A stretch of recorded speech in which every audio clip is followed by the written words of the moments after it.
Well, hello everyone, and welcome again to another session of Give Us Five. And boy, are we blessed today. We've got with us a wonderful American, a fellow veteran, and a great person, a great leader. And you're going to hear the words of wisdom from him. We've got Mr. Ronnie Hawkins, Lieutenant General, United States Air Force, retired. Welcome to Give Us Five, Ronnie. Bob, it's a pleasure to be here and looking forward to the time we're able to spend. I sometimes recoil when I hear some of the adjectives that are added to my name, but we'll work through that as well. That's great. And for those of you that are interested, Ronnie's bio is attached to the video, and I encourage you to take the time to read it. Currently, he serves as the president of Angelo State University in Texas. So, Ronnie, let's get started here. The first question we have: what was your motivation to pursue the career that you did? What inspired you to be a professional leader? Yeah, as I listen to that question right now, I'm in between careers, should I say. The one being in the military, where I spent 37 years in that, and then coming back home, now pastor of a church, and then also the president of Angelo State University. So I see one career in that with another one with the president, but I don't see pastoring as a career. It's just a calling. But I will tell you what caused me to go into the military was my father, number one, and then more importantly, come to find out my grandfather. My father was retired Chief Master Sergeant in the Air Force. My grandfather was a Buffalo Soldier with the 10th Cav out of Leavenworth. And so understanding and recognizing that history, I think that's what caused me to stay in as long as I did.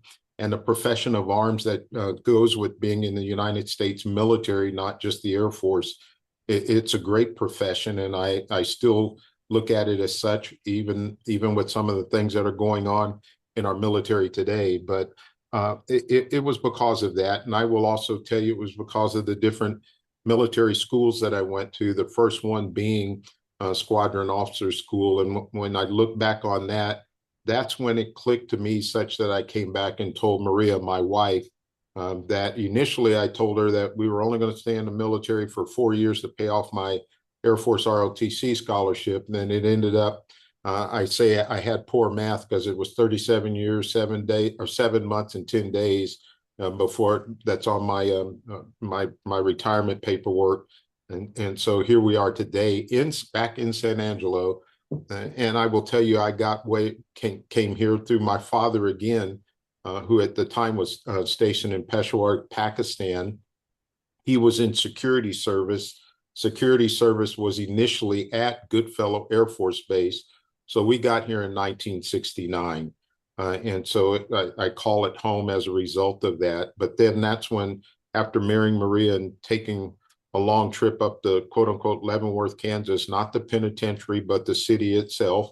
I was visiting my grandmother, and that's when I found out about my grandfather being a Buffalo Soldier. So all of those things precipitated me finally deciding that the Air Force was what I wanted to stay in. But there's a lot of other people that made that possible. So that's a long answer to that question, but I hope that helps you.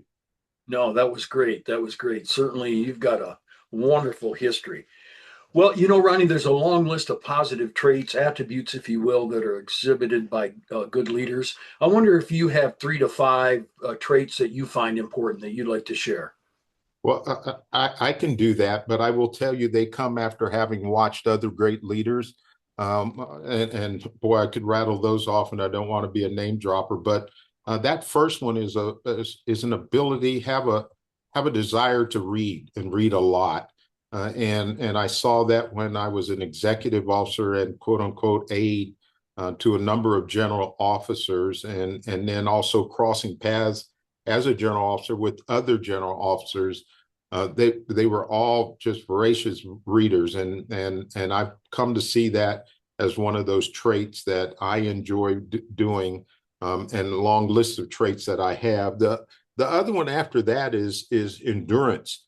And when I talk about endurance, it's not just the physical side of that, that's the mental side as well. And again, learn those from great people in my past. General Brad Hosmer who was the superintendent at the Air Force Academy, and I was his executive officer at the time. And then another one that comes to mind is General David Petraeus when I was out in Iraq, and seeing him and talking about being a physically and mentally prepared individual. General Petraeus is that person. He's still that person. Got to reunite with him a couple of years ago. But that endurance, having that mental and physical and spiritual endurance to keep going is a trait that I see. And along those same lines, after that endurance comes patience. And one of the things I learned from being around General Colin Powell is the patience that he had for bringing other people up and growing them into the individuals, not just necessarily officers, but the individuals that they were. And so I just see it that way. And then I know people talk about work-life balance. I talk work-life rhythm, making sure you can get into a rhythm and stay into it for the longevity that it's a part of, as well as the quickness and shortness of different rhythms that we all are going to be in and have a part of. So those would be my four. And I guess that last one would be physical fitness. Although you can't tell it right now, I used to run the 400 when I was in college. Well, if I had those type times back then that I have now, it's like 2 hours to get around a 400 right now. But the long and the short of it is, it's just staying physically fit, and along with the physical fitness comes the spiritual and spiritual fitness that ties into that. But those would be my traits that I would share with you that I've seen in others that I want to embody myself as I continue to grow, quote unquote, older in age. But those are just traits that I see in people that are 80 plus years old now, and I want to get there and pass. So that's where we're going. Well, thank you very much. Great answers. Great answers. Well, you've had a very successful career to date, and it continues as we've already brought up. But is there can you think of one experience or crucible or achievement that really sticks to you? Might have been your aha moment, or like, okay, this is really moving me in the right direction. Yeah, the one, and I teach a couple of classes on leadership, but the one that comes to mind is the idea behind mentorship. And the person that comes to mind is, at this time, Major General retired Dale Myrose. He was a colonel at the time. I was a lieutenant colonel working for him, one of the toughest leaders I've ever had to work for. But one day he pulled me into his office, and I never thought I was in trouble, but I didn't know why I was coming there.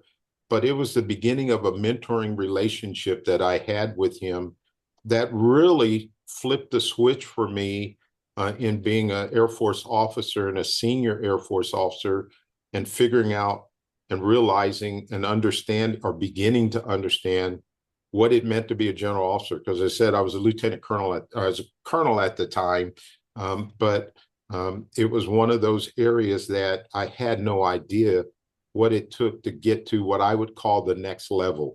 And it's not just, well, I got to do a good job. It's other things that go along with that.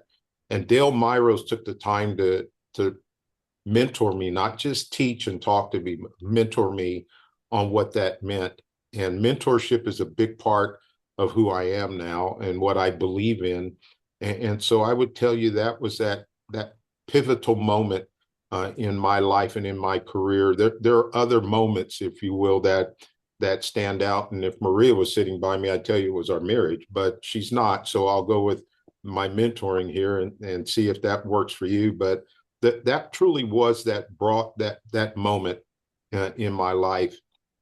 And having a mentor and mentors that have come along, and more importantly, turning around and paying back and paying forward as a result of that, it has been a delight. And what I use as an example are the number of individuals who have asked me, even after retiring, to either come promote them, come retire them, come be at a part of their life. And when I say me, that's also Maria, because we're a team there. And it's always Ronnie and Maria, Maria and Ronnie, whichever way you're in, whichever the family might be. But it's just been that way. that we mentor a lot of different individuals, different people of different types and different walks of life. That's wonderful. Well, this might engender a little bit of you repeating yourself, and that's perfectly all right. But what are the qualities that you look for in a leader? Yeah, that's I probably won't repeat myself too much on that. The first one is an ability to listen, and then an ability to speak without having to read what it is that you're thinking, and more importantly, have a depth to that. But which means that you've already been back and read something on and know something about the topics that you're talking about, and or want to know something about the topics that you're talking about. So listening is vital to that, not just hearing what's said, but listening to it and taking that in and internalizing it when need be, but otherwise passing it on if you need. I would tell you the other quality that I look for in leaders is the ability to read the room, read the crowd. And too many of us, including myself, walk blindly into situations that, if you will, have the situation has been staring at you the whole time you've been there. But the ability to read the crowd and the room is important. Now I tell you that because I say an extra introvert. It takes me a lot to get around people and start talking to them. But I have realized the more you know about other people, the better off the relationship is going to be. So just learn how to be able to do those types of things. And that's what I look for in other people. Are they great listeners? Are they able to begin a conversation and carry that conversation on? And then more importantly, are they willing to ask of other individuals what it is that, I use the phrase, makes them tick? What is it that's interesting to them during this time frame? And so I would tell you those are the three traits or qualities that I look for in individuals. And I'll tell you a last one right there is an ability to write. You just don't see that much. You don't see that very often and that much right now. Everybody's doing what I call the Android or iPhone prayer, looking down at their phone all the time versus being able to articulate and write what it is that they're thinking. Boy, that's a great response. Great response. So a young person comes to you and says, Mr. Hawkins, I want to be a leader like you. What are the tips that you might give that person? Don't be a leader like me. Be the leader that you need to be. Number one, I think it would be the same thing that I talked about. They need to understand, if you will, other people that are around them and learn from them. They need to have a mentor, is what I would tell all of them. And those mentors need to be people that are accountability partners of sorts, willing to tell you that your baby's ugly, or however that metaphor goes, but then also willing to pat you on the back even when they know you've done something wrong, and been able to do that. So I would tell you, I'm reading a book right now that you might know about by Thomas Wigington called Stewards, Not Gatekeepers. Oh, yeah. And so it's a phenomenal book. And the first chapter talks about what people need to do is learn now. In other words, there are leadership traits all around you each and every day, some good, not so good, some horrible as well. And you need to learn from all of them and put it away, as they say in the military, in your toolkit, and be ready to use it. And you learn. I learned from having been on the Inspector General team as a young captain that if you learn from others' mistakes without having to do them yourself, you're a lot better off. And so that's one of those read the room, read the people type of thing. So that's what I start telling somebody who has come to me and asked for that type of advice. I don't know if that's what you were looking for, Bob, but that's how I would center that. No, that's great. That's a wonderful response.